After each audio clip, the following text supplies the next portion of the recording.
My name is Bartolomeus Chanja, and I have. All right. It's more of a comment from my side. So, in terms of guiding principle number 3 of the local content policy, which speaks to partnerships between government and industry, my comment there would be that if you look at our energy ambitions so far and the types of partnerships we have been getting into, you will see that it does not really speak to,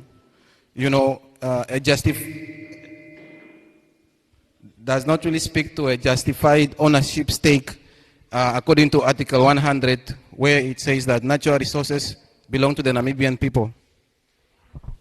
For example, if you look at our green region with hyphen, the state has a 24% stake, while on our oil and gas ambitions, through NAMCO's four exploration blocks, the state only has a 10% stake.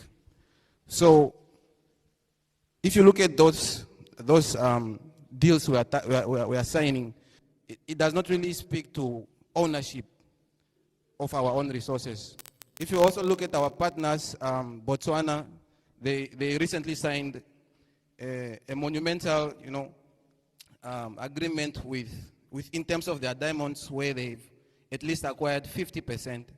So for Namibia's for Namibia's energy ambitions, I feel like we can do better to do something or to bring our stakes higher on the negotiating table.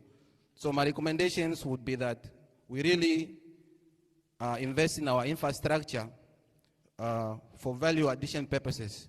If we have our own refinery, then we can raise our stake from 10% and above, instead of just getting into mega deals and getting crumbs on the table. Thank you. Okay. Thank you very much.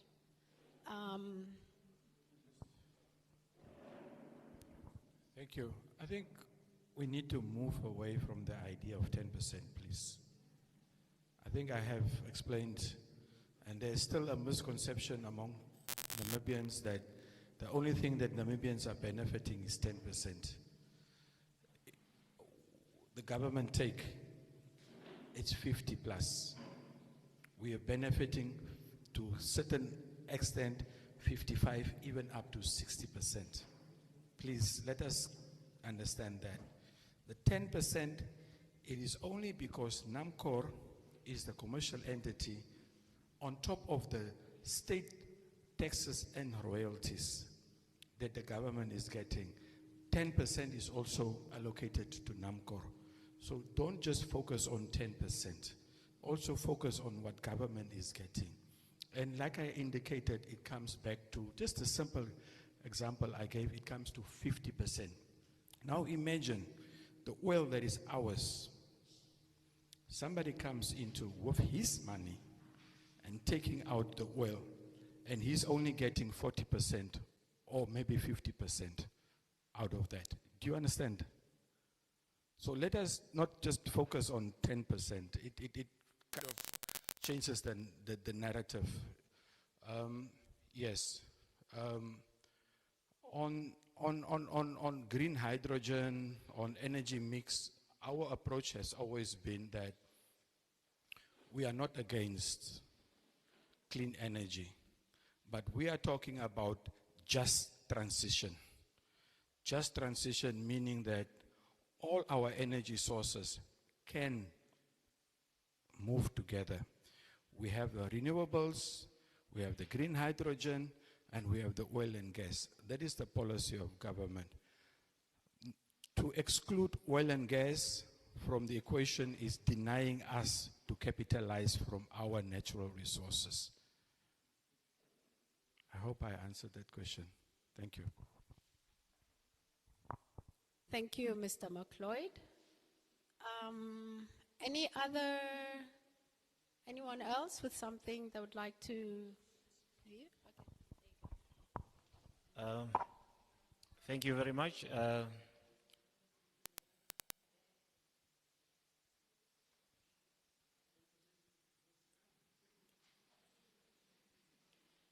Now, I just want to contribute on the matter.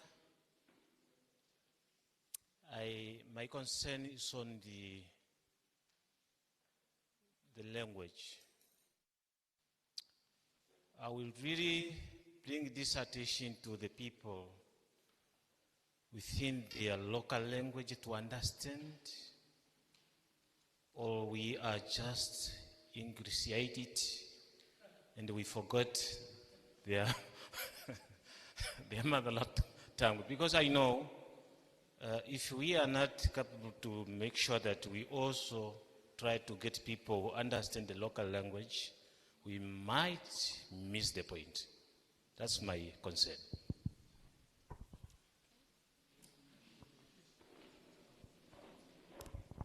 Thank you so much. And your point is quite valuable and relevant. And that is why when we constituted the team, the outreach team, we ensured that we have, taking into consideration the languages that are spoken in that particular region. And my understanding is that Afrikaans is spoken widely in Ludrits. It's a Bochter language. Ons praat Afrikaans hierso. So if there is somebody who wants to get more clarification or wants to express him or herself in Afrikaans, please, you're more than welcome to do so. And it is not just limited to Afrikaans. It can be any other language that you feel comfortable with. We will try by our utmost best to accommodate and give the proper response. Thank you so much. Okay. Then we have our feedback. One more question. Thank you very much. I just wanted to ask regarding the policy itself.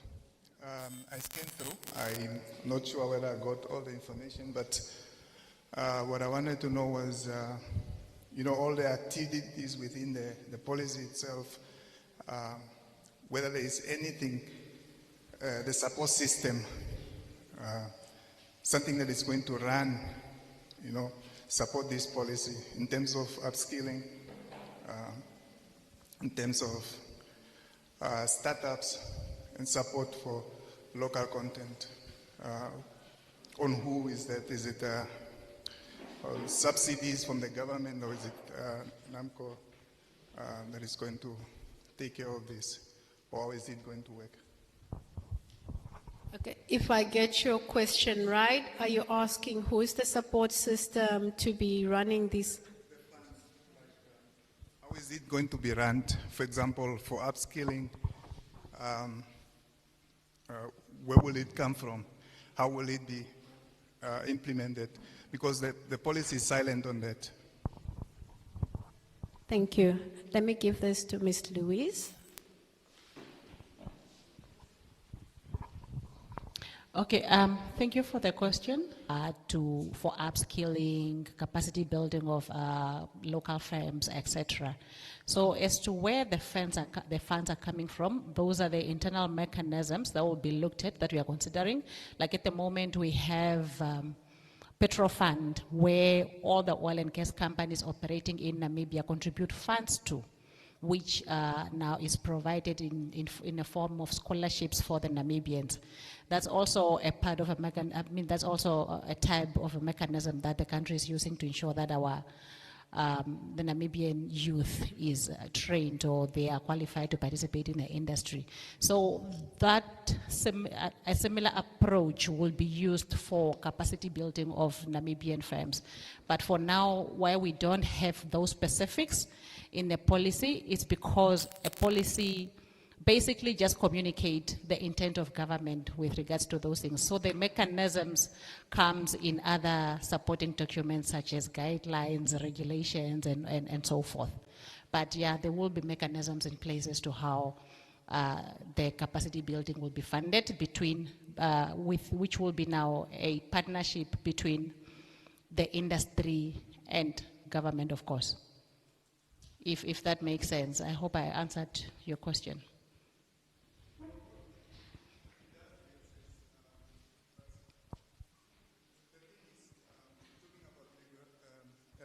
everybody is going to be developed or probably already exist. I'm not sure.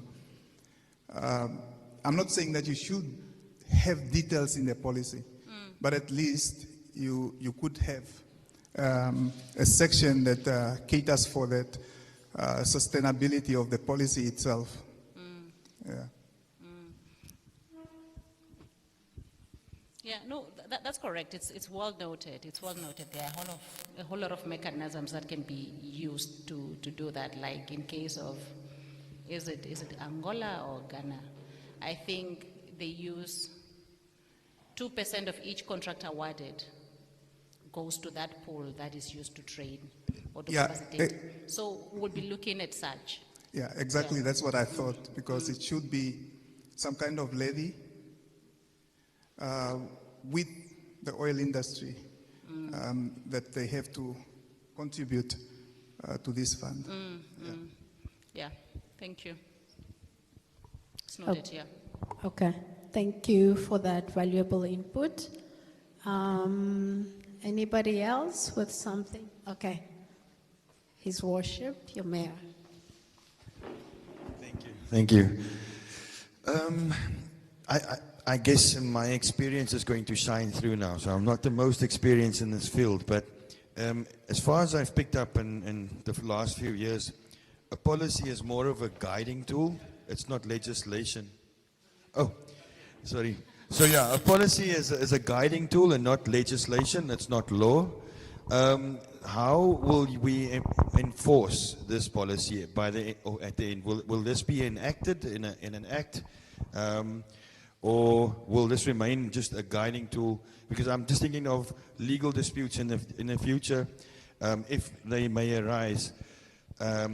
It's contestable, a policy, but legislation is not. So I'm just trying to find out, will this document have teeth? Will it be able to bite?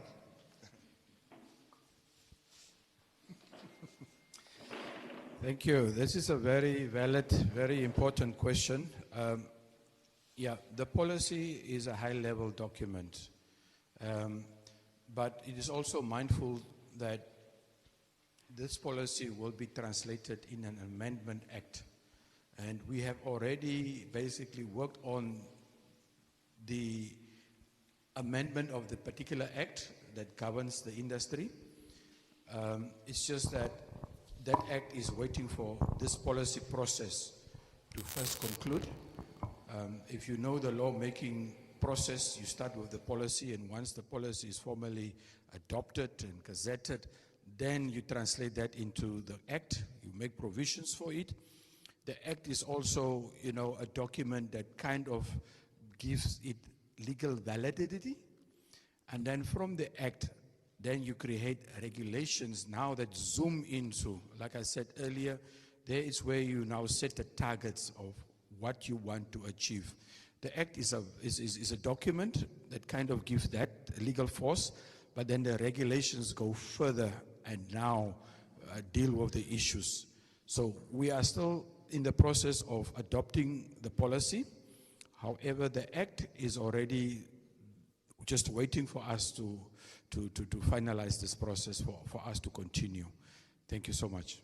Yeah. Thank you. Okay, we have a hand over here.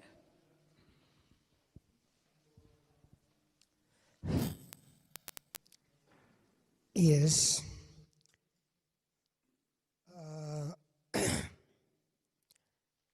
Kom ek praat nou in die Afrikaans.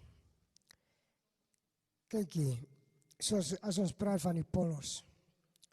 Polos is 'n dokumente wat klaar geskryf is. Wat moeilik om te change as jy wil hom verander. Vernam as jy handtekening daarop sit, dan sê jy konsentreer, jy stem saam. Oké, ons moet baie ernstig wees wanneer as ons, soos bijvoorbeeld, Namibië is lang al onafhankelijk, 35 jaar. Maar als het komt op die economie, Namibië is nog niet onafhankelijk. Ons moeten allemaal concentreren op de kijk van Namibiëse economie. Namibiëse soos is baie groot vernam as jy vergelyk met die ander lande. Wat klein is, soos Engeland, bijvoorbeeld. Engeland is 'n klein landetjies, maar waar kry jy ekonomie? Is van Afrika. Is wanneer as ons praat ernstig, kom ons praat ernstig, dan kyk ons eerste van ons se mense, hoeveel is ons in Namibia? Voor ons die besluiting neem, wat aan die land gebesluit vir ons polos te kan gee. Want die polos wat ons praat vandag, is adopted, is 'n polos wat van 'n ander land afkom. Nie die polos wat ons self maak. En dit is waarom ons sê voorrag ouens wat die land onafhanklik gaan doen. As hulle geken het om die polos te kan lees, dat hulle nie die mistake gemaak het. Want by my, ek weet, is 'n mistake wat ons gemaak het. Dat ons nog nie vandag 'n waardevolle wat ons kan praat. Want vandag, ons praat olie en gas. Olie en gas. Jy praat van ammonia, wat baie belangrik is. As ons kyk in die ander lande wat die goed is klaar het, soos Rwanda. Rwanda is afhanklik van die ammonia, van die gas. Hy supply vir die hele Europie. Maar as ons praat die ding, ons moet weet, wat praat ons? Laat ons mense ook kan weet, wat is ammonia, wat is 'n gas, wat is 'n olie. As jy praat van Arab, Suid-Arabië, is dieselfde olie wat jy het. As jy praat van waar die Gaddafi was, Libië, is dieselfde goed, maar onthou ouens, die goed is, as ons wil iets klaar geteken het en later verchange, dit sal vir jou oorlog bring. Dit sal vir jou oorlog gee. Want die mense hulle sê, hoekom het jy klaar geteken, nou wil jy die change. Daar is die changing nie. Daar is die changing nie. En dit is waarom die ander land vandag baie oorlog het. Is oor dit. Is oor olie, oor ekonomie wat die land het. So ons moet nie mistake maak nie, ons moet ook nie joke maak nie, as ons oor hierdie goed is praat. Dankie.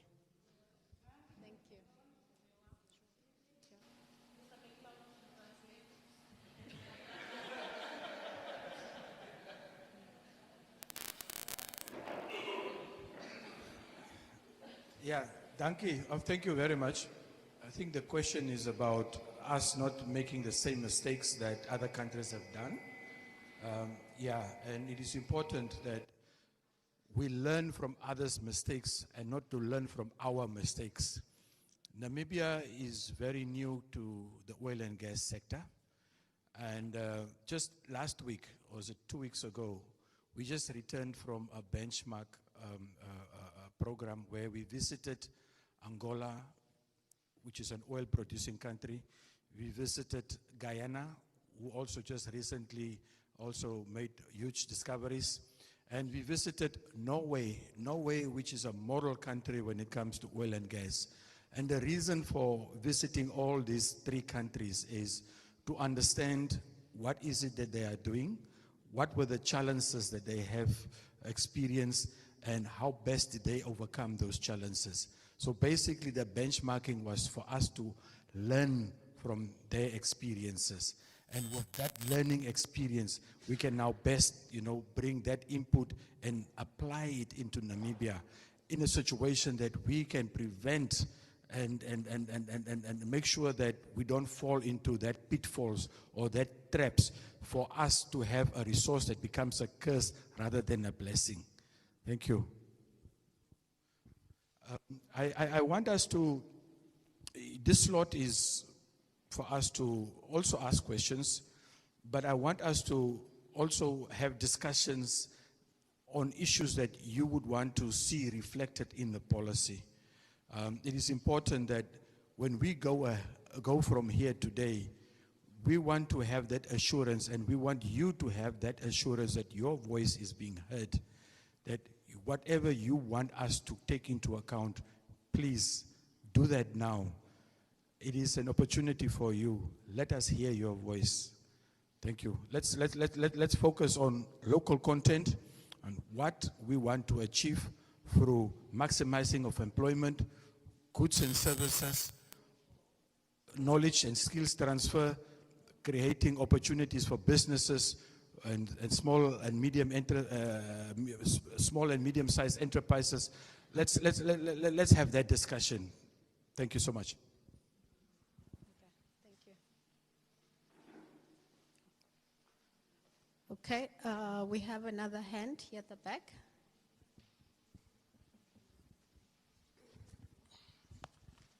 Good afternoon to each and every person in the house.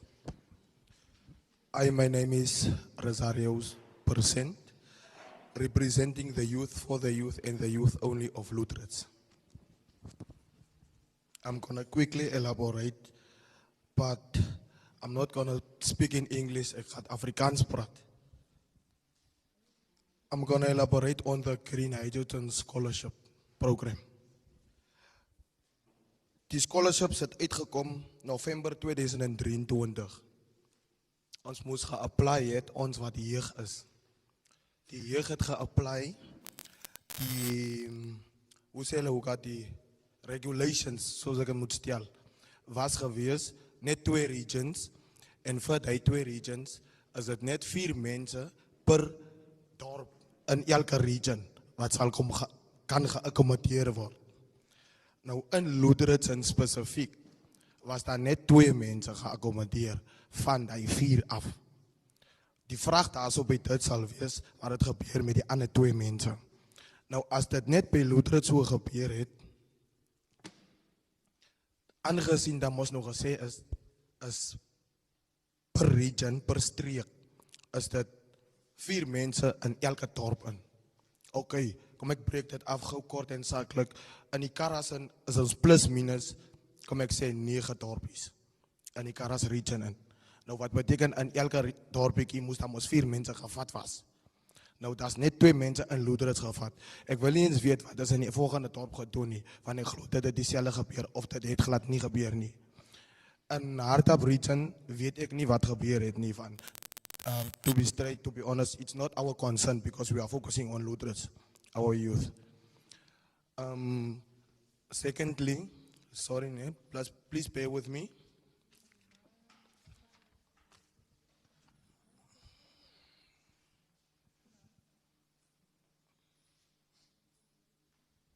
Sorry.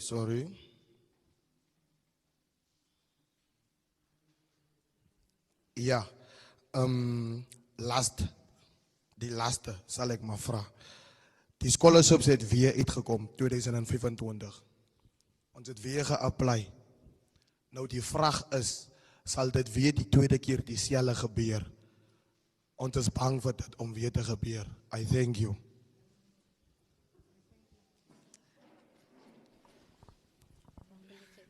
Thank you.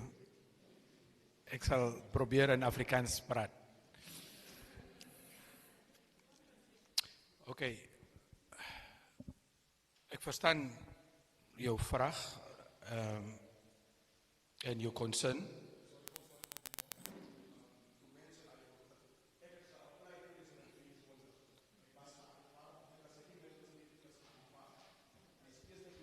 Die tweede e-mail wat ek gestuur was, I applied 2023 for the scholarship. I was accepted. I got the first email. The second email I got stated as per date as my gedagte nie verkeerd is nie. Die 15de December 2023. As ek nie verkeerd is, was dit op 'n Vrydag. Dit is die laaste wat ons terugvoering sal bring vir jou.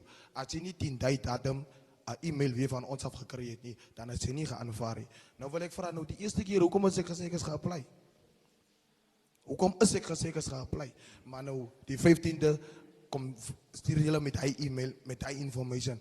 Nou as ek daai e-mail gekry het, die ander youth wat geapply het en hulle kry ook daai e-mail, dan kom weer scholarship uit. Wat sal hom keer om nie te apply nie? Hy sal mos ook nie weer apply nie van die eerste keer klaar oorgekom. Okay. Thank you. Kom ek ja maar net vir ons bietjie reg. Ons praat van energy. En die bron van energie kom uit verskillende areas uit. Ons het windenergie, wind power. Ons het green energy, dit is nou hyphen hulle. Ons het oil and gas is ook 'n source van energy. Ons het waterenergie ook, hydro-energy. So ons het different sectors van energie. Waarvan meneer nou van praat is nou van green hyphen hulle, né? Ons het nog nie die mandaat om namens hulle terugvoering te gee nie, né? Want ons is net op die olie en die gas. Ja, hyphen hulle en hulle green hydrogen, hulle is iets anders. Hulle is, as ons dit nou bietjie meer letterlik maak is, hulle is die skoon energie, ons is die, soos het gesê word, die vuil energie. Want olie is mos, raak mos vuil, ja. So ons is eintlik oppositie met mekaar saam. So ek kan nie van green hydrogen praat nie, en hulle kan ook nie van ons praat nie, ons is verskil van mekaar af. Ek weet nie wat hulle se besaar het nie, maar ek weet dat hulle is ook betrokke in Loodrich ook. Ja, ek kan ongelukkig nie, ek hoop hulle luister van die mense, van ons sit 'n livestreaming, ek hoop hulle luister, en dan kan dalk jou issues iewers geadres word. Dis maar wat ek kan sê. Ek kan niks, ek is nie in die mag om enige terugvoering te gee van wat bestaan oor green hydrogen nie. Maar vra my toch enige iets van olie en gas en die local content, dan sal ek enige tyd, ons kan die hele nag hierso sit hierso, en ek sal vir jou alle antwoorde gee wat moet gegee word. Dankie. Ek hoop ek is duidelik. Dankie. Okay. Thank you, Mr. McLeod. In summary, today's engagement is on national Upstream Petroleum, and that is what this engagement is about. We have another hand here. I'll give it over to the gentleman. Yeah, I'll be brief. Mine is just regarding, I wanted to know the content in this policy regarding research and development. How is it catered for, and probably how is it going to be implemented, especially between the oil and gas industry and academic institutes and other research institutions, and also probably through the NCRST, which is the National Commission for Research, Science and Technology. Is there any partnership that is formed, and how is this activity going to be taken care of?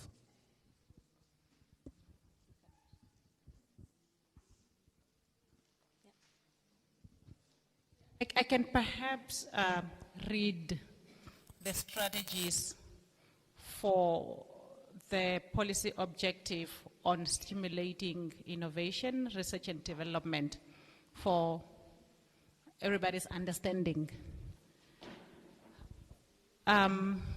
For those that don't have a copy, please, we have it on our website. Okay, on the Ministry of Industries, Mines and Energy's website. We're also planning to put one on the Office of the President's website, but for now you can find it on the Ministry of Industries, Mines and Energy's website under Petroleum Affairs. So the strategies for that objective are the government through the Upstream Petroleum Unit, replacing MME, will promote alliances between Namibian companies and leading global firms to enhance innovation, research, and development in the upstream petroleum sector. Operators with production licenses, along with their contractors, subcontractors, affiliates, and other associated entities, will be required to contribute a stipulated amount of money towards research and development initiatives. The third strategy is to encourage collaboration between industry players and local academic institutions. Maybe that's where you're coming in, to align research programs and curricula with the needs of the petroleum sector. The fourth is to establish incentives for companies that invest in local research and development initiatives and develop innovative technologies. The fifth strategies will be to create a national R&D fund to support research and development activities in the petroleum sector, funded by industry contributions, international partnerships, and government allocations. And the last strategy, which is number 6, is to support the creation of innovation hubs and incubators focused on petroleum technology to foster local entrepreneurship and technological advancement. So these are the strategies we intend to use to realize the objective. But if they are not comprehensive, if you feel there's anything missing, we can add on to them, or we can broaden any of the strategies here.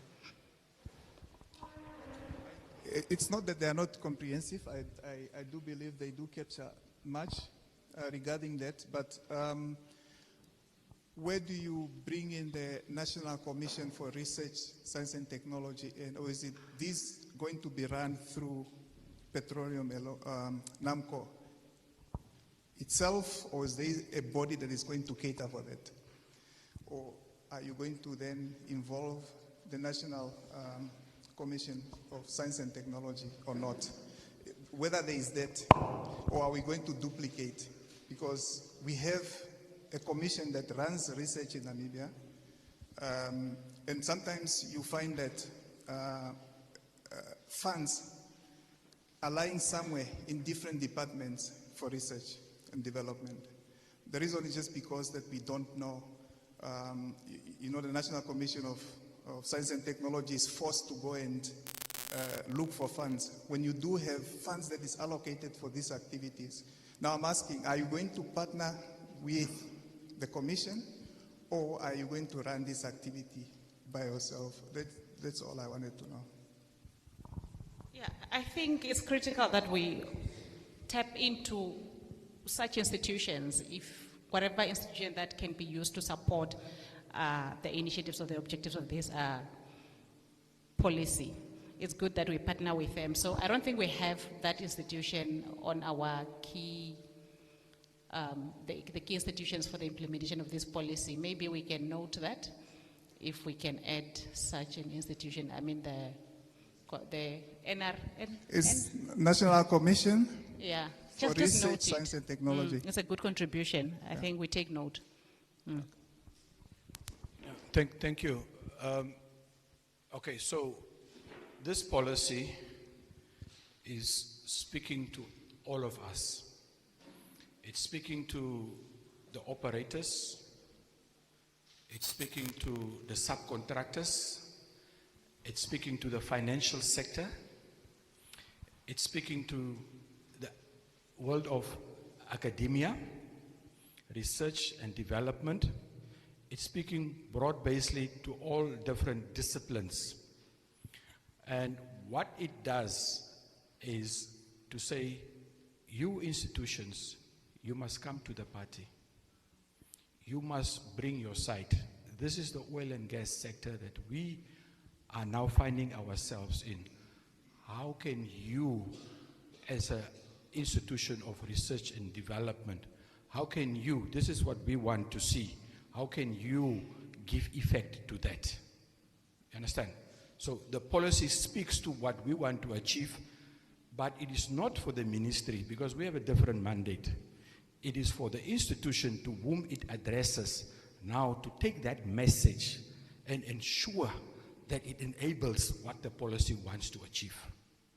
You understand?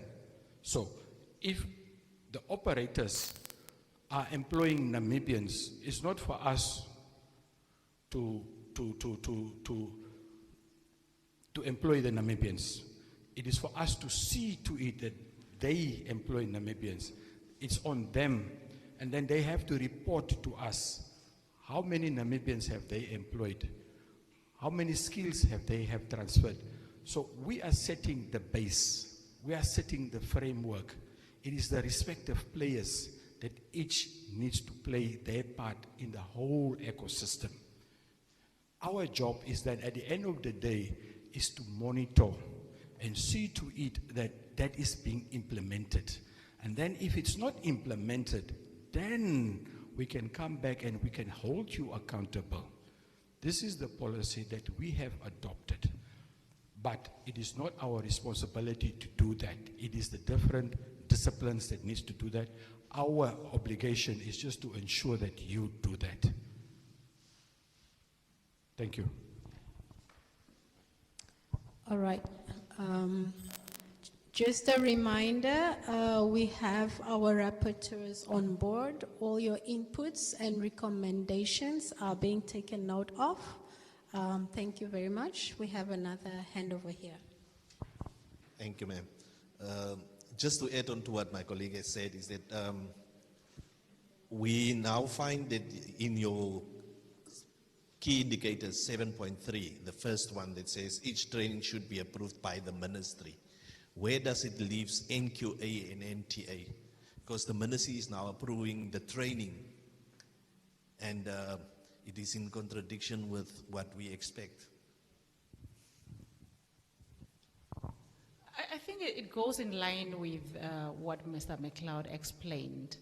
The training that is being referred to here, it says training, right? The training that is being referred to here is that is the one that is being presented as part of the local content plan, because we are approving the local content plan. If you are talking about that, I don't know whether we are aligned. But what we are saying is the local content plan that now is comprised of everything that you intend to do as a company for the locals, be it training, recruitment of Namibians, capacity building, everything, all these things, we must approve it as ministry. It must make sense to the development goals of Namibia. So probably that's what we are referring to, because I don't know which section you're reading from, but I'm assuming... Page 38. I'm assuming that's what it refers to, because we are approving your whole local content program. Thank you. So, very valid question, very valid question. But we need to read and understand it in the context, right? If you look at NQA, what is the mandate of NQA?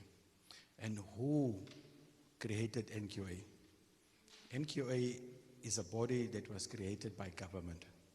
That's correct. And who does it answer to? The Ministry of Education. Am I correct? Yeah. So when the document talks about the government, this is government institutions. If it talks about the ministry, I can say it speaks also to NQA. Because at the end of the day, NQA has a mandate that comes from the government. It's not an institution on its own. Government is the one that basically, or maybe I didn't hear your question well. But maybe you can just clarify on that and then give him the mic so I can understand. Yeah, maybe for clarification, it's just that what we need to realize is that when people are applying for positions at a specific place of employment, what they normally do is that they will say, NQA, your qualification, is it now grade 5 or is it grade 6? So all your information goes through NQA. And now you are talking about the ministry approves this training. Where does it leave NQA and NTA? That is what I want to know. Because in the end, later on, when the person goes out of the country, your qualification that the Ministry of Mines and Energy has accepted does not necessarily qualifies this person to do work outside. So we want to know, because you are talking about benchmarking this issue, and at the moment it is not very clear there. Yeah, thank you. I think we are taking note of that, and I think we will look into it. At the end of the day, it's about creating a policy that makes sense, that speaks to all issues, and clarify any confusion. We are taking note of that. Thank you so much. Yeah, I do hear his complaint or his concern regarding to approve programs. I don't think the ministry or any ministry approves academic or any training programs. These are usually either endorsed by a certain body, a regulatory, and then approved or registered by NQA and approved by NCHE. Those are the lines that we need to follow. And I think the policy, if the policy captures such a statement, it should be corrected. Because it doesn't go through the ministry. The ministry does not approve programs. I know that these entities are governmental entities, but the line of approval and registration is basically that NQA and NCHE. If it's a professional body, then it goes through the regulatory body. Thank you. Thank you for that. We have taken note.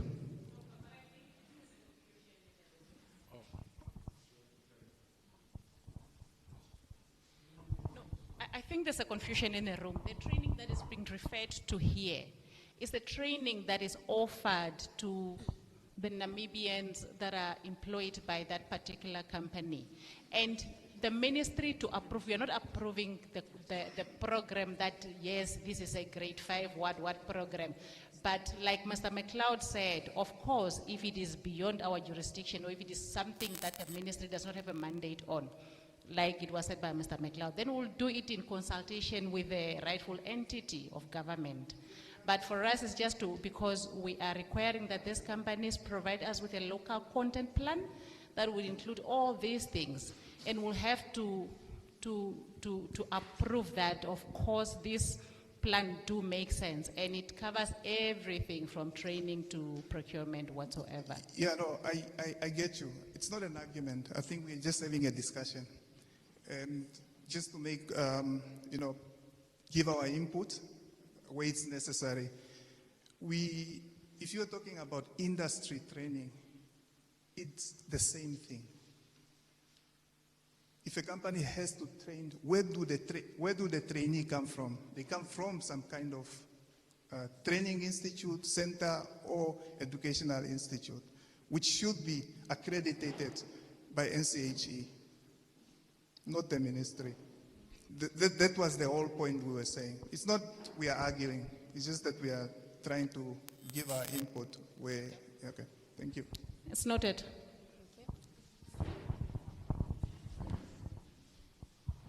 Okay, thank you so much. I understand this topic has been, we are trying to understand where the specific institutions will be indicated on. Scholastica is my name from National Planning Commission.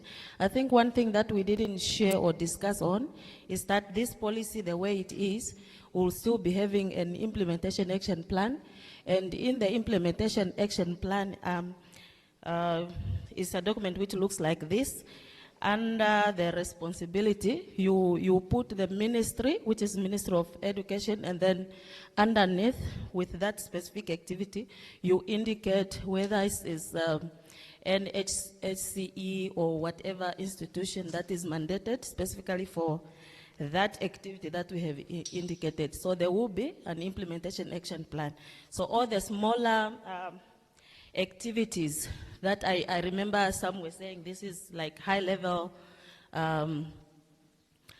statements, but the smaller activities will come in the implementation action plan. That's where you see the to-do.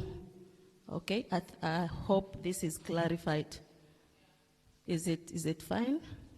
We still have an implementation action plan, a detailed one. So in year one, you are able to see exactly what this policy is going to do up to the fifth year, and then we revisit, and then so on and so forth.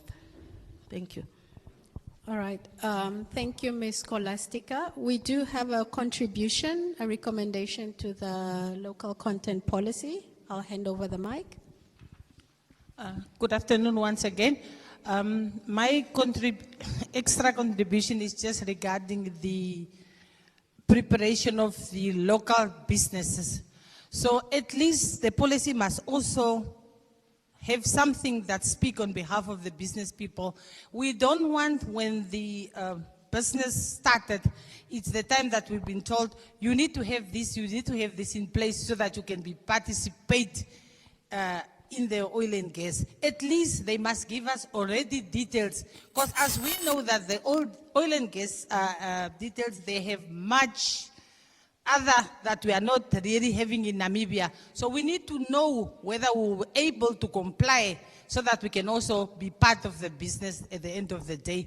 Otherwise, you'll be told, the business is already on track, and then you'll be told, no, Namibians cannot be qualified because you are unable because you don't have A, B, C, D. Please try to get those for us also included. Thank you. Okay, that is well noted.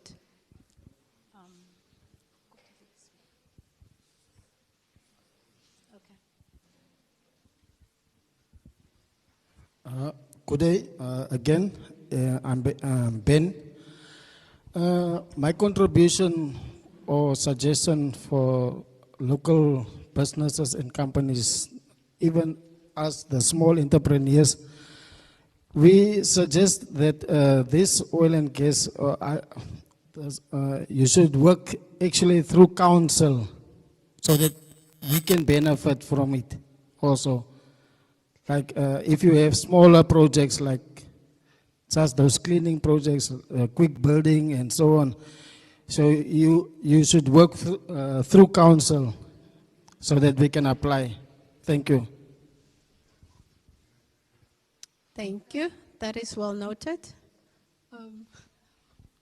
Yeah, okay, that's well noted. And on the participation of local suppliers, of course, under the strategies of that objective, number 4 says that we want to facilitate local company and SMEs participation by minimizing barriers to their adequate involvement.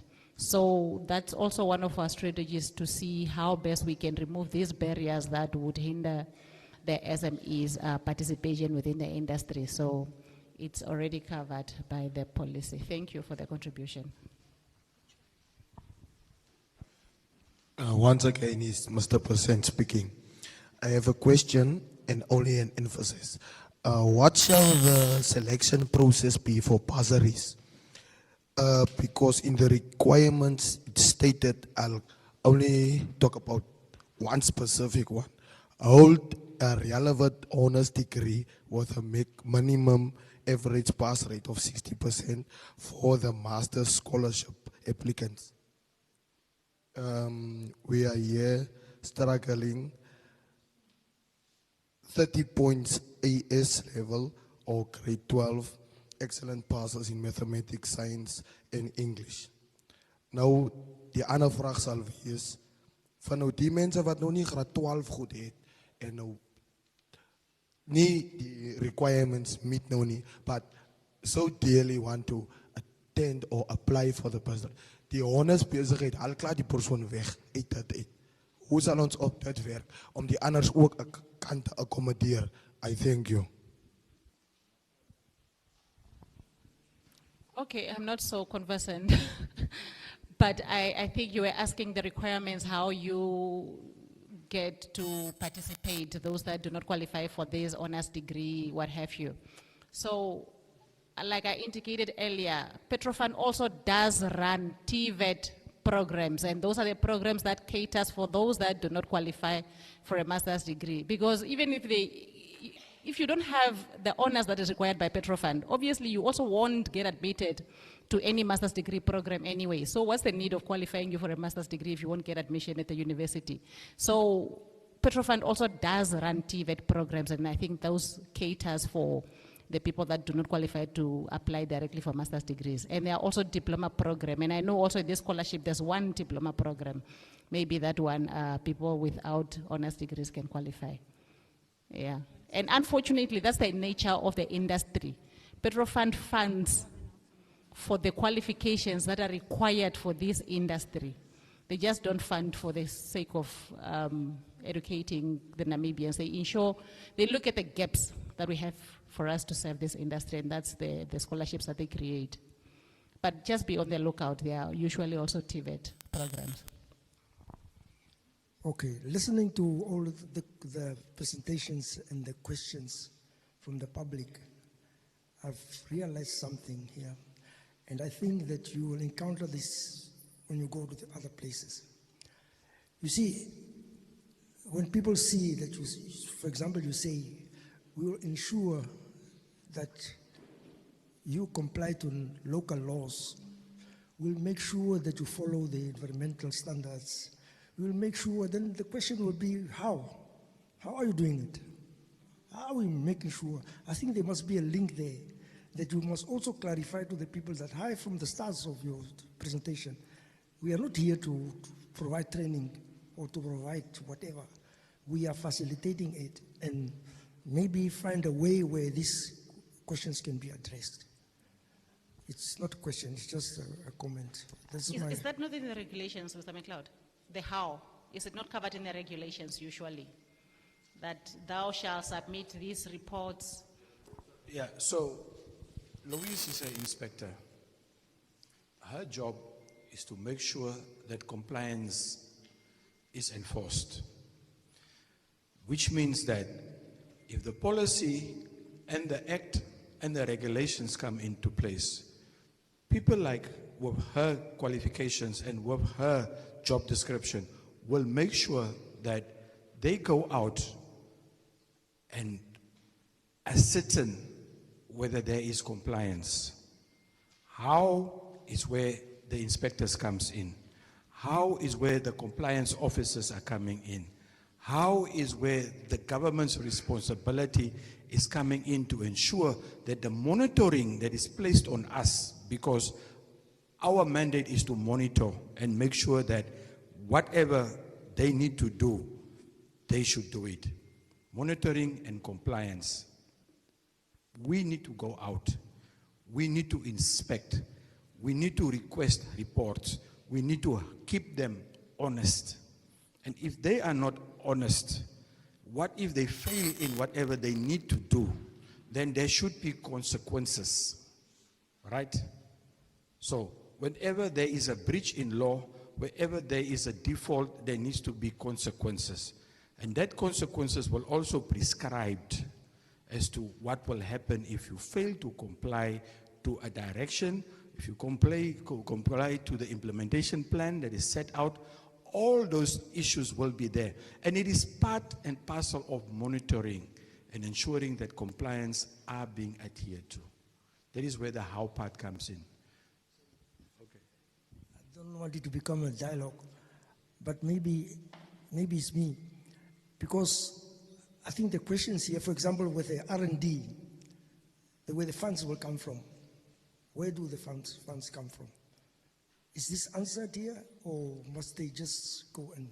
That's what I'm talking about. Okay. Who's to provide the training? Where's the money for the training? That's where I was trying to say some of those information comes into the legal pieces, that an operator shall contribute a certain amount of their contract value to the training of Namibians through this and this. Okay. That sort of information does not necessarily come into the policy. Those informations will come into the legal documents that will support this policy, like the act or the regulations or any other guidelines that may. And that also applies to the how of monitoring, that an operator shall submit a training plan every 6 months, which shall be, those will be coming into the legal legislation documents. Yeah. Thank you very much, Louise. Just to add a little 2 cents to that is that there is a petroleum agreement.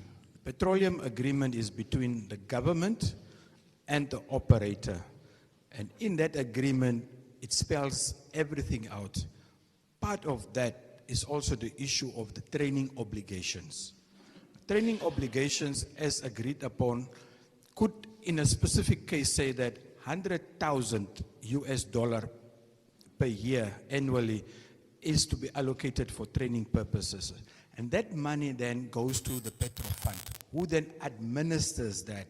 And Petro Fund is the one that is vested with that mandate now, receiving that money emanating from that agreement to identify the shortages and the skills, and then uses that money now to train.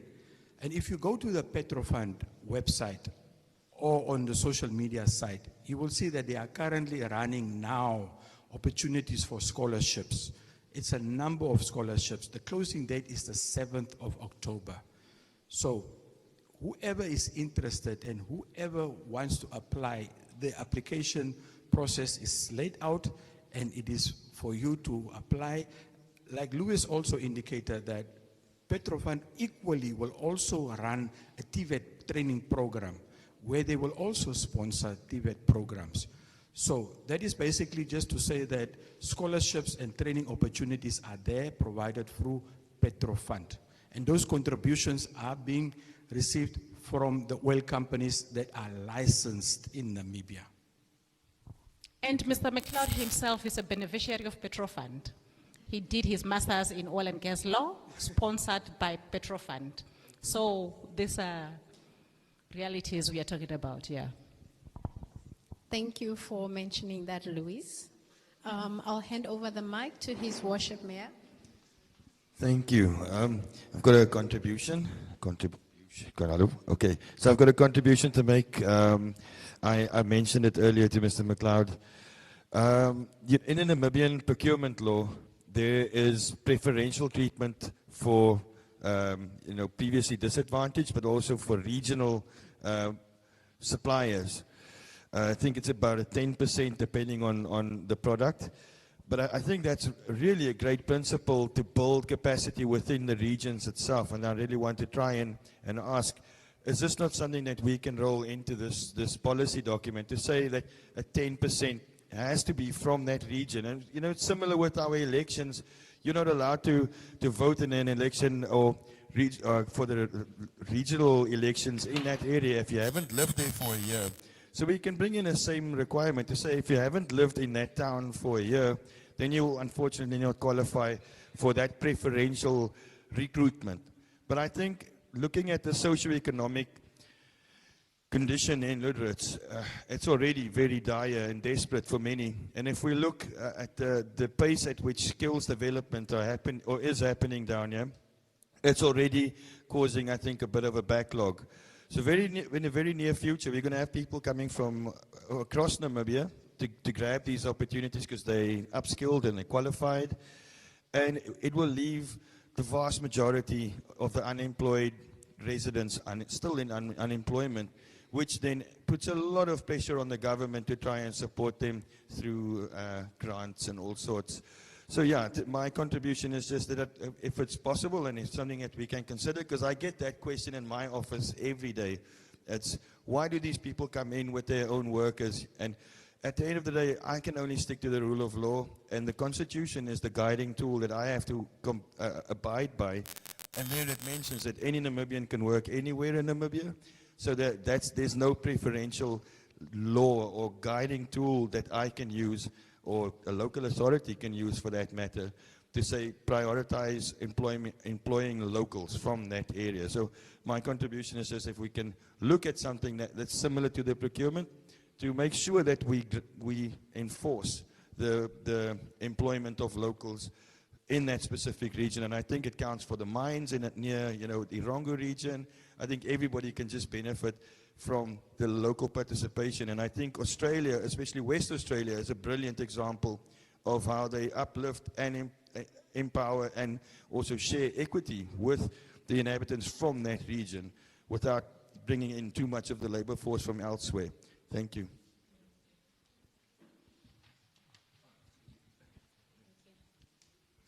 Thank you. No, it is noted. It's a great contribution. I think we have noted it as a contribution from, yeah. All right, thank you. We have a hand over here. Okay, mine is just also an observation. I wanted to find out as to, the whole document says we are talking about national upstream petroleum. Now, maybe it would be fine if the team can explain to us why upstream and what activities are actually happening in this upstream of petroleum and not necessarily the whole petroleum space, so that maybe one can understand and say what are the skills that are actually needed within this upstream space, because there's various different streams within petroleum, but I've seen that the document is deliberately talking about upstream. So maybe if you can give us a bit of a highlight on what is this upstream and why upstream now? And are we going to be looking at all the other streams as well sometime in the future, or are we just ending up at upstream? Thank you.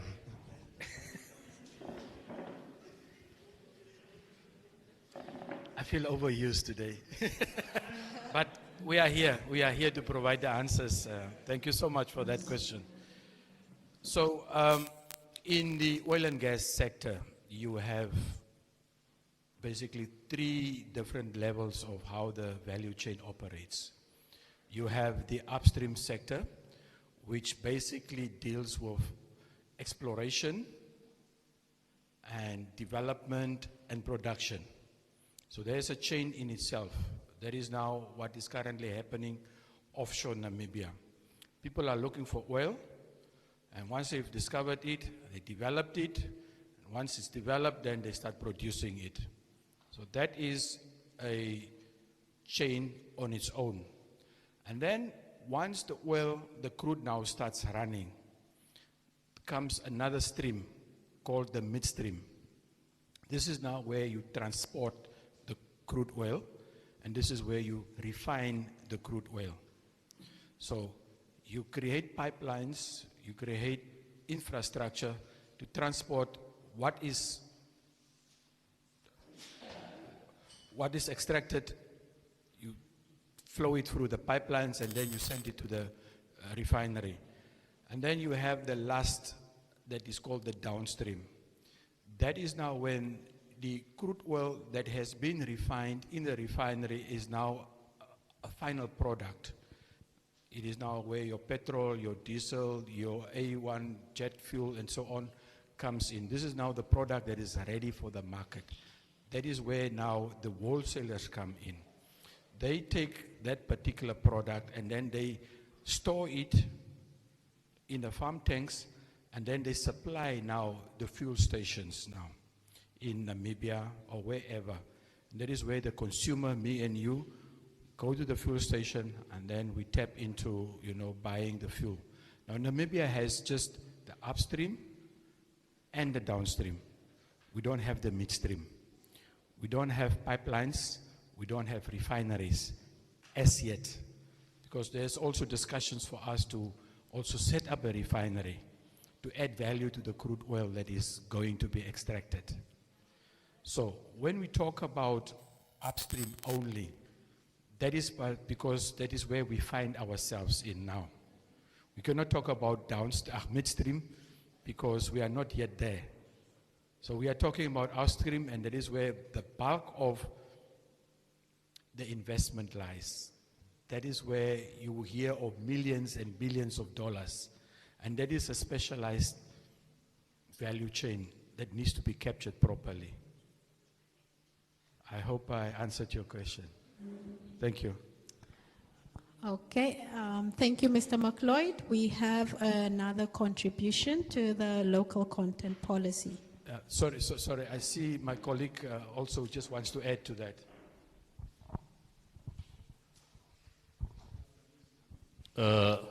Yeah, just to add to what our deputy advisor said. I presented area on what you are asking. The first thing is that currently in Namibia, what we're busy with is upstream. He talked about upstream. And now what we're busy with in Namibia is upstream. So the reason why we're coming to you with this local content is because this is what we're busy with.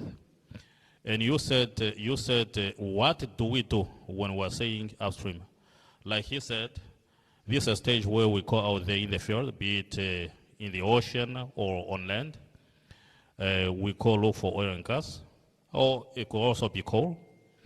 But our aim is to look for these hydrocarbons by deploying things like trucks and ships and vessels to, say, survey and get the 2D, 3D data, or we drill wells to see where we find oil and gas. That is all we do in upstream, and that is where we are now. So that is the reason why we are coming to you with this local content, because we cannot jump the gun. We have to allow this gun to shoot us. And we can only get shot by this gun when we face it. It is to the advantage of all of us when we come to you with this local content, for us to make sure that we contribute. I mean, we have to understand what it is, and we have to now understand what we as a society are getting out of it. We cannot go to midstream before we tackle upstream. And upstream is where we are now. That is why this is what we are bringing to you.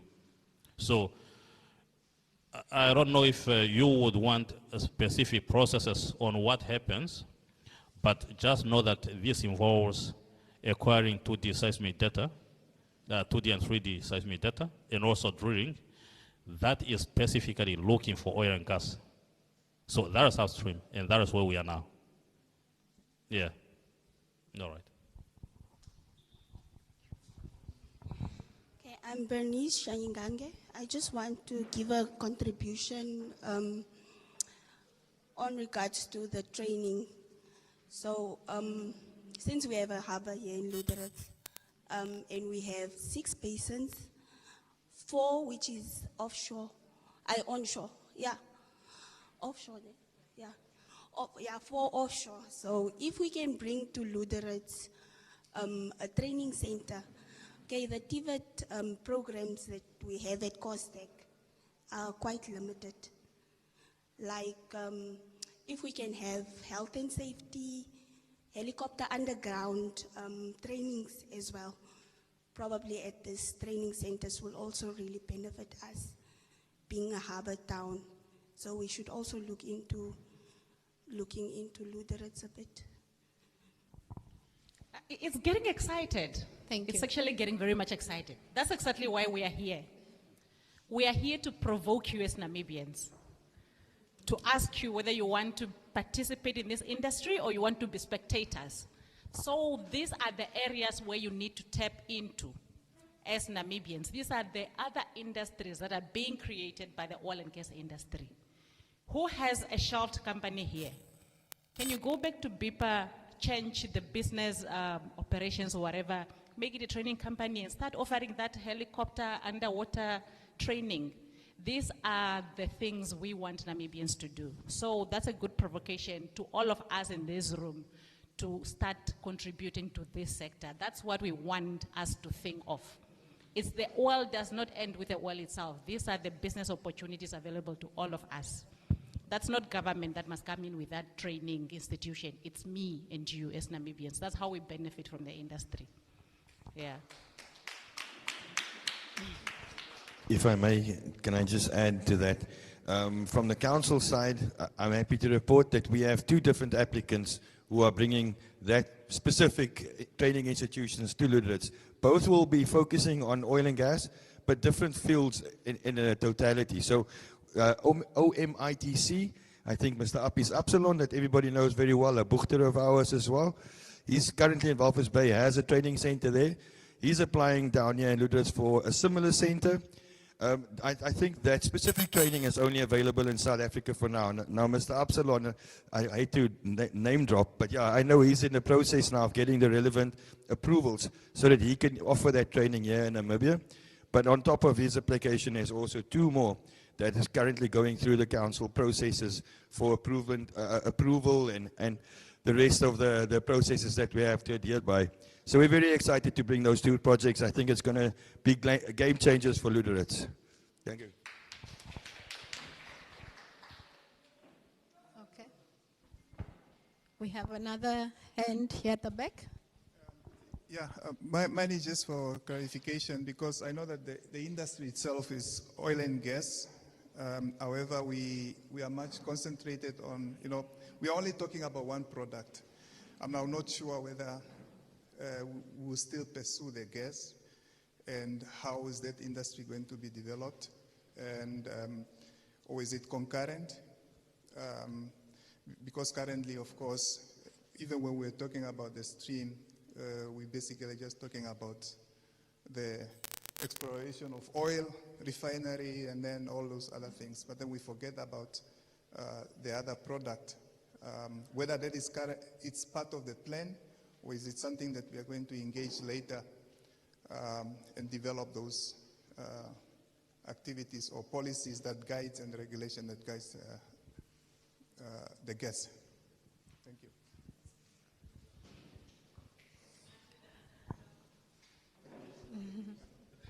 Okay, On gas, there are also plans to develop the gas, and right now, as we are working on the local content policy and reviewing the oil and gas or the Petroleum Act, we are also busy developing a gas strategy, I think being spearheaded by NAMCO, right?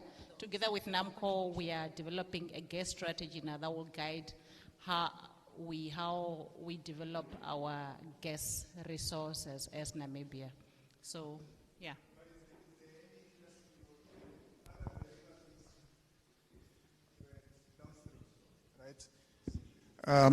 Downstream derivatives that we could think of by developing this industry, are we, or is it just a byproduct that goes through Namibia and we sell it out? Or are we going to develop some kind of industry that we can then employ? Thank you. The government is busy looking into what we call a gas master plan.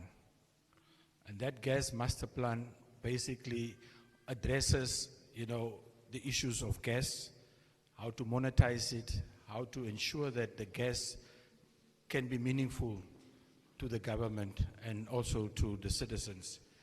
But that is still in the pipeline. It is still work in progress.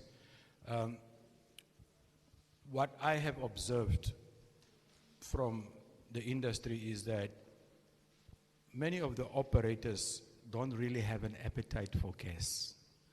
They are looking more for oil as opposed to gas. So there's a higher demand for oil than gas. And that is why we sometimes have the challenge of, if you look at Kudu, for instance, Kudu has been there since 1974. The issue of Kudu is that what do you do? How do you monetize the gas? The company that is currently the operator is looking at various ways on how to make that project work. Gas is a very complicated commodity. In as much it has various options, but it is also very technical as opposed to oil that you just extract from the ground and then you just ship it to a refinery. So, yeah, the issue is that the operators are seized with, what if we find volumes of gas, what do we do with it? Internationally, gas also does not really have a price as crude oil. If you can go to any of the international benchmarks for commodities, you'll find mostly the pricing is there for oil, but not really for gas. So it's a challenge. It's a challenge. Yeah, thank you. Yeah, I know I do agree with you, but the other thing is basically when I asked about developing industries, we do know that one of those countries that has energy deficiency, or let me just say we struggle with energy. 60 or to 65% we buy energy from outside, from South Africa, Zambia, and so on. But energy could be or gas could be one of those products that we can use to produce electricity. It could be one of those products that we can use to desalinate water for the use in Namibia. All other different derivatives that you can take from there. It doesn't have to be a commodity that we sell outside, but it could be a commodity that we use to empower ourselves for different industries. I understand that it doesn't have much value to go outside there, but it's something we can use to develop Namibia. And also just get away from getting energy from somewhere else, which is taking up much of our resources. I mean, like we buy electricity from South Africa and all the other neighbors, but I think we can start producing this using the byproduct. If we don't want to sell the gas, let's put up our power plants and use the gas to produce energy. Yeah, thank you. Again, your input is very valuable, but community, please assist me here. we are here for local content. We want to walk away here ensuring that what we have presented is captured. You got your input, or you gave your input, and we are taking it back to the office. It's good that we have other discussions, but let us not be distracted from the reason why we are here. Let's look at job creation. Let's focus on that. Let's look at maximizing goods and services. How can we do that? Let's look at ensuring that businesses get the support they're supposed to get. Let's look at how the financial sector can finance you to start your business so you can take part and parcel in this value chain. Let's focus on that. Let's capture that and then bring that into the document that we are taking back. We can discuss so many other issues about oil and gas, but I want us to use this opportunity. I don't want to go from here and say, but we were not given, the voice or the platform to give our input. So let's look into that, please, community, Ludrats. I want to ask, how many of us here are business owners? Just by a show of hands. That's good. That's good. That's good. That's good. That's good. And we want all of those people to take part in the value chain that this oil and gas sector is creating. Also, government really wants to bring development to Ludrats. There may be people that says that, no, we don't want development to come to Ludrats because X, Y, and Z. That creates another obstacle for us. So, I've seen a lot of business hands here. This is your opportunity to support the initiatives of government so that the industry can grow, so that we can meaningfully participate in it. There are different levels of how you can participate. If the industry, if we have a port here, a proper port for the oil and gas sector, you will see an increase of business activities taking place. That is where the local person can even supply water, can even supply the smallest things. But if there is no industry here, how do we thrive as a business community? That is why it is important to ensure and support the objectives that government wants to achieve, and establishing the South, especially Ludrats, as a base for the oil and gas sector in the region. Thank you.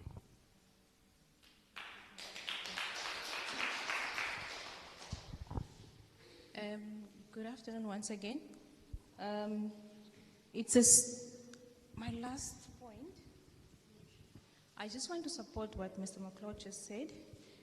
Earlier he said that that has a visit to Angola and to another African country.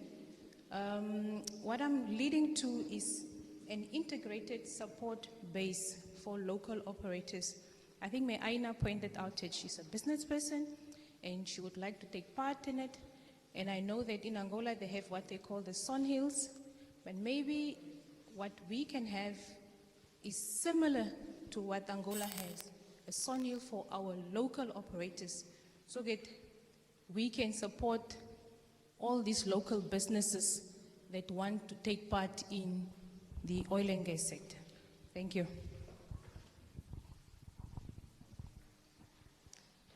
Okay, that is well noted. Thank you very much. Yes, ek sê nou baie dankie weer vir hierdie geleentheid. Ek het net 'n proposal, nee. Volgens soos ons praat van local. As ons praat van local, dan praat ons van government. Dan praat ons community. Ek dink ons praat 3 in 1. Ja, en as jy praat van government, dan praat jy die mense. Ons government. Nou, daar is nie een government. Die government, miskien praat van die government service. mense wat vir government werk. As my proposal, hy gaan like this. Ek wil, ons praat van workers, werkers vir Namibia. Ek dink werkers van Namibia, ons werk, maar as dit kom op die benefit, die salaris, die behuising, al die tipe goedes, ons moet daarna toe kyk, soos hierdie olie en gas. Want is 'n nuwe besigheid wat Namibia toe kom. So, my proposal, ek wil asseblief, as hierdie company kom in die besigheid, kan hy nie na ons werkers kyk nie. Volgens nie net die salaris nie. Kom ons maak, miskien, dis net my proposal nie, ek sê nog nie, dit moet so wees nie. Yes, is net my proposal. Want kyk, die werkers as hulle miskien 'n aandeel het, 1%. Ja, die werkers. Sal dit nog nie seker vir hulle baie goed wees. Behalwe die salaris wat hulle kry. Want die salaris, die company kom met sy eie salaris van waar hy vandaan kom. Kyk soos Suid-Afrika. Suid-Afrika sy pay en Namibia sy salaris is verskil. Volgens Suid-Afrika sy government sy sorry toch man, Afrikaans en my taal.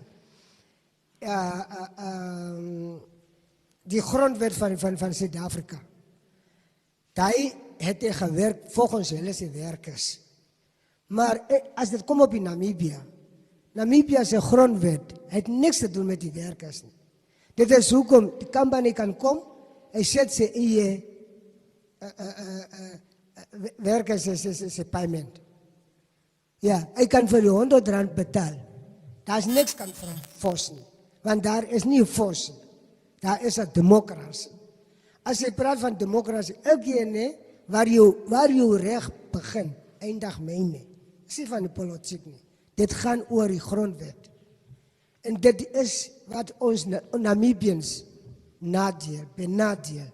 Want ons het geen reg om die government te force, om te sê, moet vir ons, hoeveel moet jy betalen. Want dit is nie in sy grondwet nie.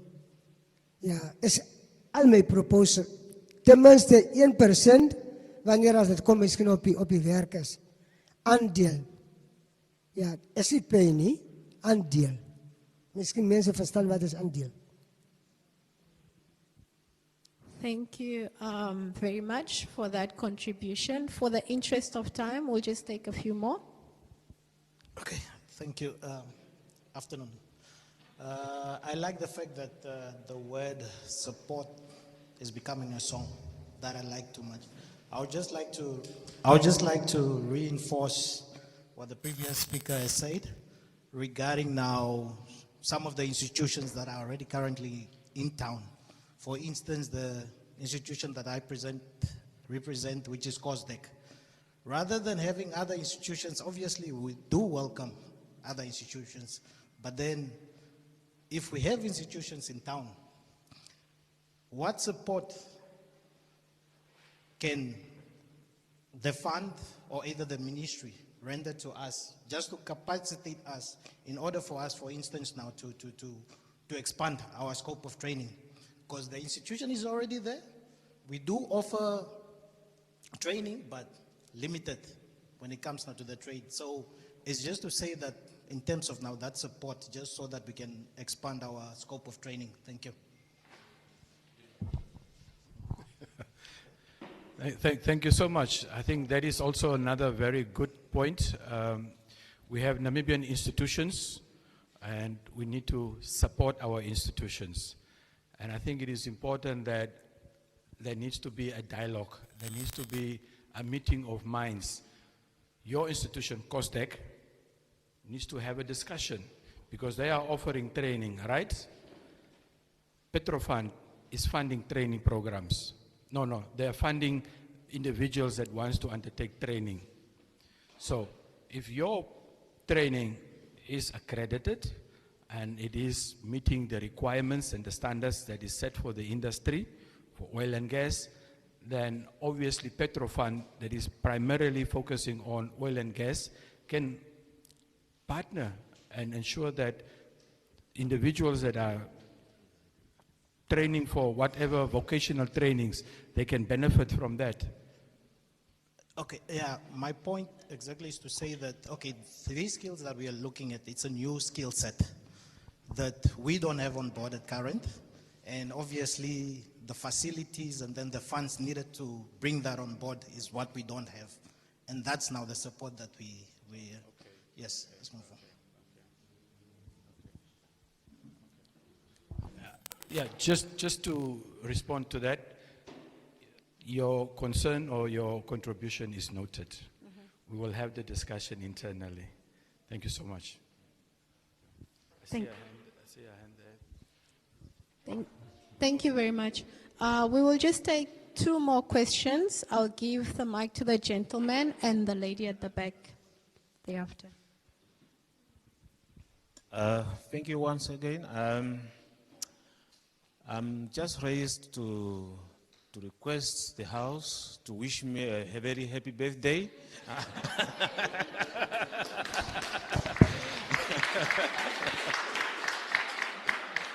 Well,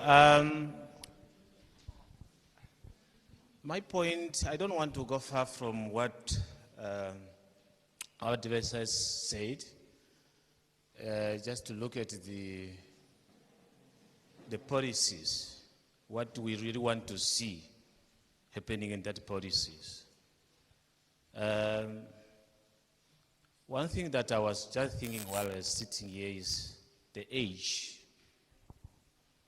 In Namibia, we are fighting with age. Whenever something is happening to requiring to go to training or something like that, you should have that age from this age and this age to 35. Normally it's to 35. And we are now talking about a new oil and gas industry. And we really need a capable people that we have, but they are over age. How do you see this as a new industry when it comes to training?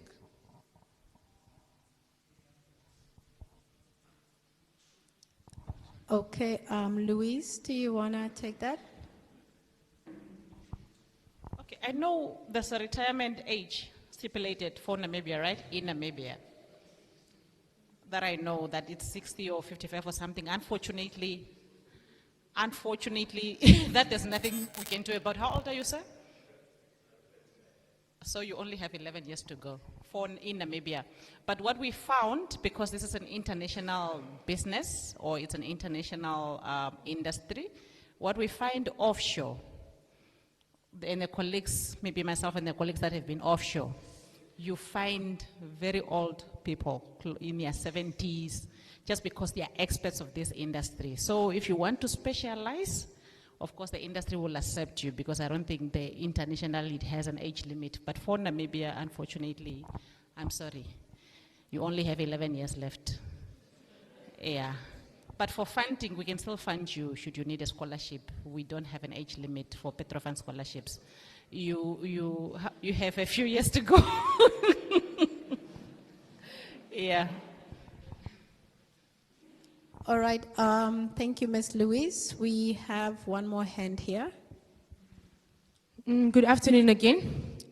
This is a question to the local content policy.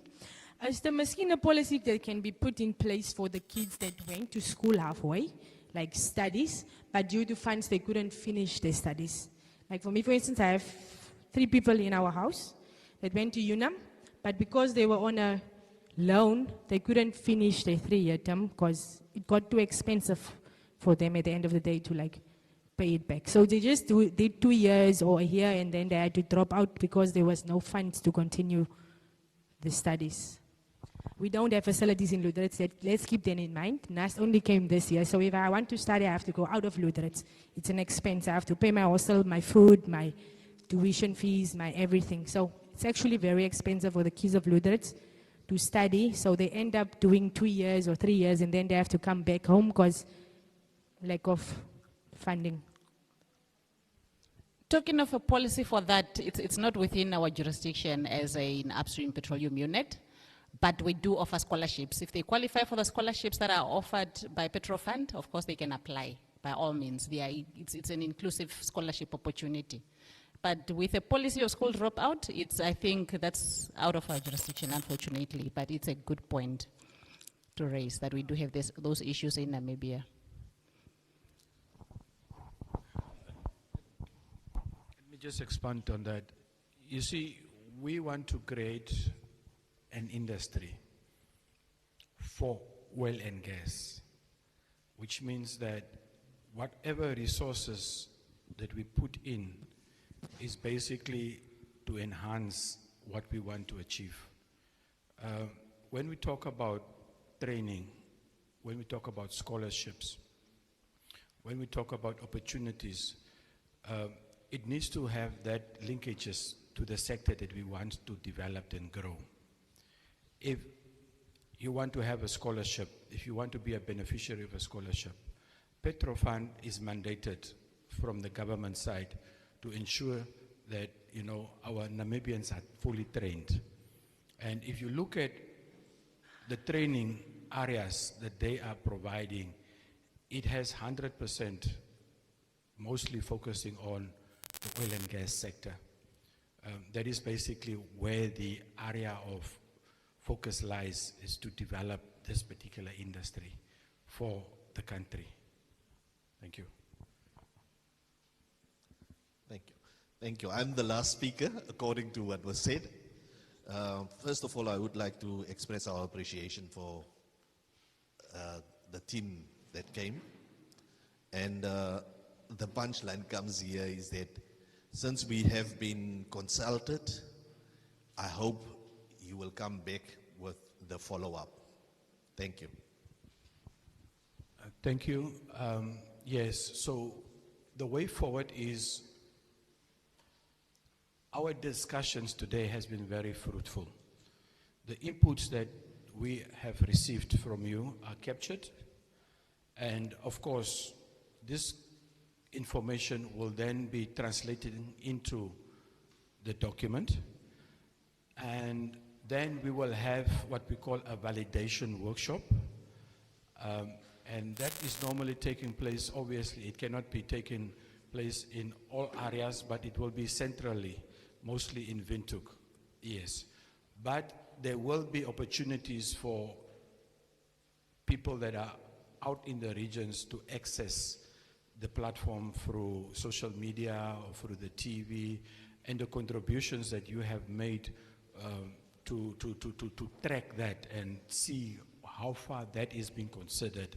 So that is basically what's going to happen. We're going to have a validation workshop where we are going to validate and ensure that, you know, those inputs, those valuable inputs are captured into the final document.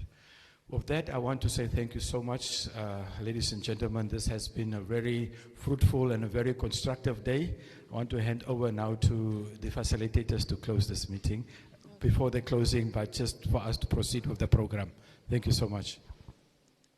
All right. Thank you, Mr. McLeod, for that remark.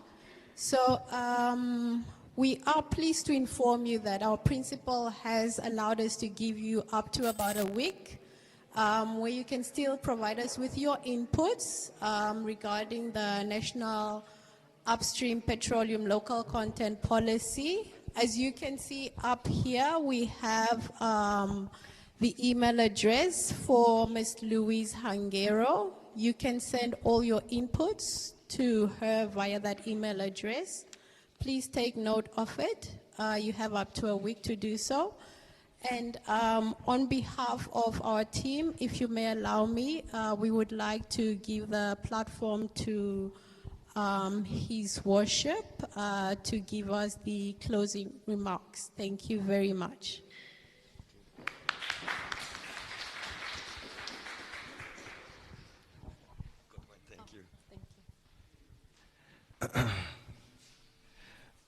Okay, good afternoon, everyone. I prepared a nice and long speech for you because I felt like you didn't speak enough today. But I'll try and keep it short and sweet. But ladies and gentlemen, our honored guests and fellow residents, on behalf of Luderitz, I would like to extend our utmost and sincere gratitude to Her Excellency the President and the hosting bodies for including Luderitz in this vital national conversation. A special thanks to Honorable Gertze and Mr. McLeod and all the organizers, speakers and attendees who have traveled and invested their valuable time to shape Namibia's local content policy in a way that serves our communities.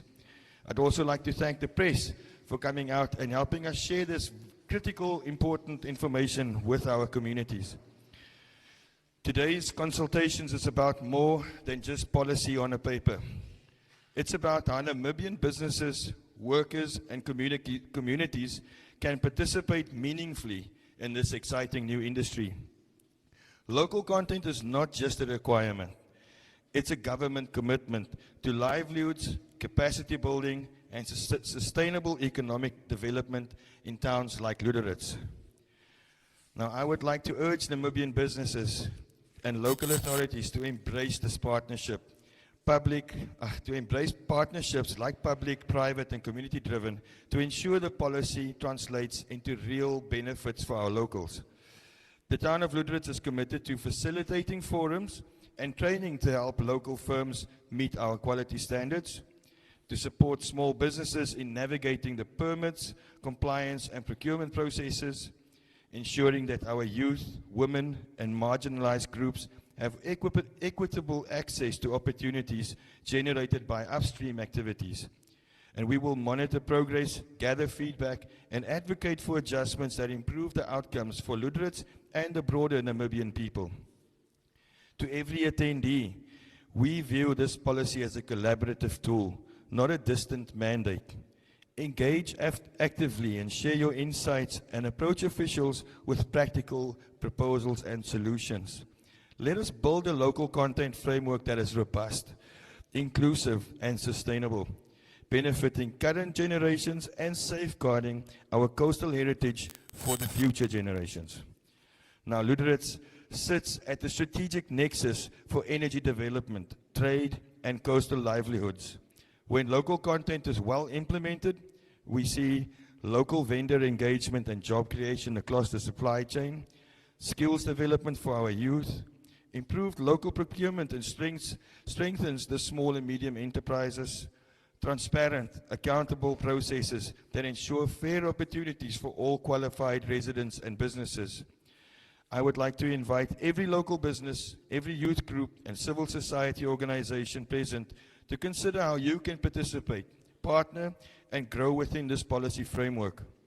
Let us work together to identify practical steps, capacity building initiatives for local suppliers and entrepreneurs, clear criteria for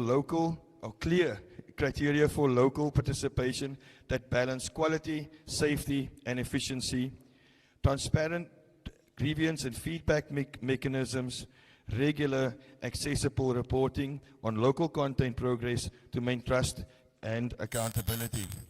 So once again, I'd like to say thank you for you all for coming out today and for participating in this critically important document. And to all the organizers and everybody that's made today possible, we'd like to thank you once again, sincerely, on behalf of the community of Luderitz. I wish you a productive day. Not a productive, I think it was a very productive day.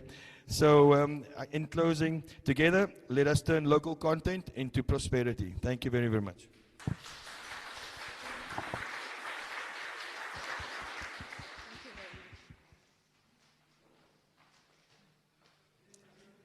There we have it from our mayor, His Worship, the Honorable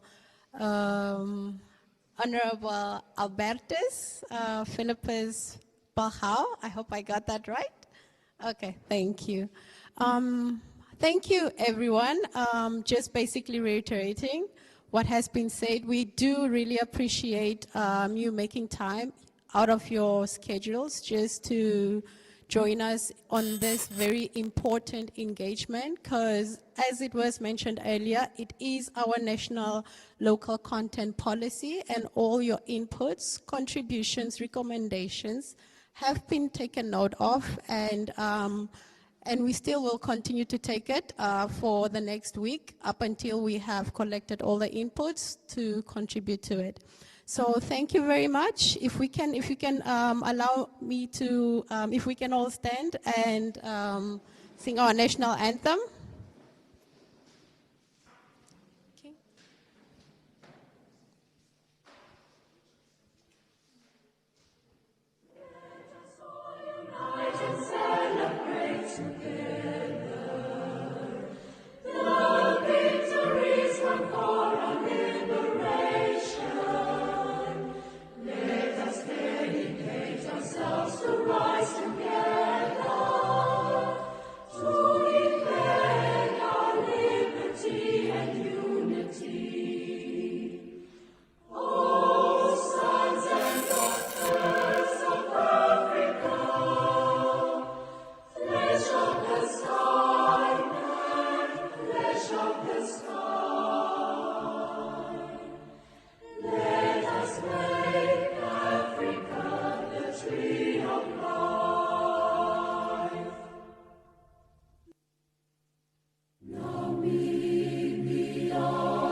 Thank you. We can sit down. Oh.